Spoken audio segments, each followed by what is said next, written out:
విసన్నపేట మండల ప్రజా పరిషత్ ప్రాంగణం. గతంలో సమితాఫీస్ అనేవాళ్ళు, ప్రజెంటు మండల ప్రజా పరిషత్ కార్యాలయంగా టీడీపీ ప్రభుత్వం ఆవిర్భావం నుండి అంటే 1983 తర్వాత దీనిని మండల ప్రజా పరిషత్తులుగా మార్చడం జరిగింది. అయితే మండల ప్రజా పరిషత్ కార్యాలయం ఎంపీడీఓ కార్యాలయంతో పాటు ఎంఆర్ఓ కార్యాలయం, మండల విద్యాశాఖ, గృహ నిర్మాణ శాఖ, వీటితో పాటు నరేగా, వెలుగు కార్యాలయం, 108, కొంచెం పక్కకు వెళితే సచివాలయం నెంబర్ 4, అందులోనే పైభాగంలో పంచాయతీరాజ్, అదేవిధంగా ఆర్డబ్ల్యూఎస్, ఇవన్నీ కూడా అందుబాటులో కేంద్రీకృతమై ఉన్న కార్యాలయాలు. వీటితో పాటు విశ్రాంత ఉద్యోగులకు కూడా గతంలో ఒక పెంకిటీలను ఇవ్వడం జరిగింది.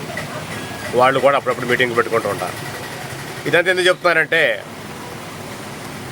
వర్షం వస్తే మరో చెరువులాగా, మరో తమ్మిలేరులాగా, మరొక వాగులాగా ఉండటం జరుగుతూ ఉంటుంది. అయితే మండల ప్రజా పరిషత్ కార్యాలయంలోకి వచ్చిన వాళ్ళకి కాళ్ళకి మట్టి అంటకుండా ఒక అంశం, అదేవిధంగా ఆ ప్రాంగణానికి ఈశాన్యం నుండి తూర్పు భాగం సగం వరకు ఫలపుష్ప ఔషధ మొక్కలు ఏర్పాటు చేసి పార్కింగ్ ఏర్పాటు చేయటం, అందులోనే బళ్ళలు వేయటం, నయనానందకరంగా, సుందరంగా, నభూతో నభవిష్యత్ అనే చందంగా ఏర్పాటు చేసేందుకు రంగం సిద్ధమవుతుంది. ఇదంతా ఎందుకంటే మనం రకరకాల పనుల మీద మండల కార్యాలయాలకే వెళుతూ ఉంటాం. అందులో విద్యాశాఖ కావచ్చు, గృహ నిర్మాణ శాఖ కావచ్చు, ఎంపీడీఓ కార్యాలయం కావచ్చు, రెవెన్యూ కార్యాలయం కావచ్చు, వీటితో పాటు వెలుగు కార్యాలయం, నరేగా అంటే మహాత్మా గాంధీ జాతీయ గ్రామీణ ఉపాధి హామీ పథకం సంబంధించిన పనులకు సంబంధించి వెళుతూ ఉంటాం. ఆ సమయంలో వేరే విషయాల మీద అధికారులు వేరే అధికారులతో కానీ ముందొచ్చిన ప్రజలతో కానీ మాట్లాడుతూ ఉంటారు. ఆ వ్యత్యాసంగా ఉన్న సమయాన్ని, అంటే వాళ్ళు మాట్లాడే టైంలో మనం ఖాళీగా ఉంటాం కాబట్టి ఈ లోపల ఆహ్లాదకరమైన వాతావరణాన్ని మనం ఆస్వాదించేందుకు గాను ఈ పార్క్ ఉపయోగపడుతుందని సర్వత్రా అనుకుంటున్నారు. అయితే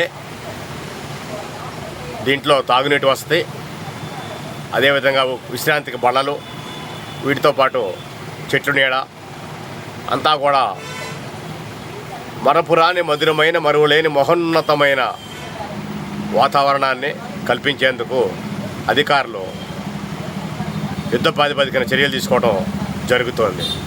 ఇది నిజంగా ఎంతో ఆనందకరమైన విషయం. అదేవిధంగా రాబోయే కాలంలో మార్నింగ్ వాక్, ఈవినింగ్ వాక్ చేసేవాళ్ళు కూడా ఈ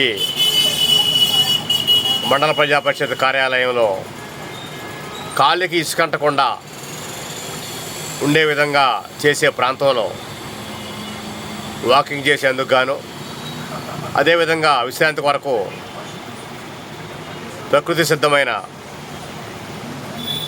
చెట్ల మధ్య, ఫలపుష్ప ఔషధ మొక్కల మధ్య సెద తీరేందుకు సువర్ణ అవకాశాన్ని కల్పించడం జరుగుతోంది. ఇది అందరికీ ఆనందదాయకమని చెప్పాలి. మరింత సమాచారంతో మరోసారి మీ ముందు నమస్కారాలతో 3 మీడియా యూట్యూబ్ ఛానల్.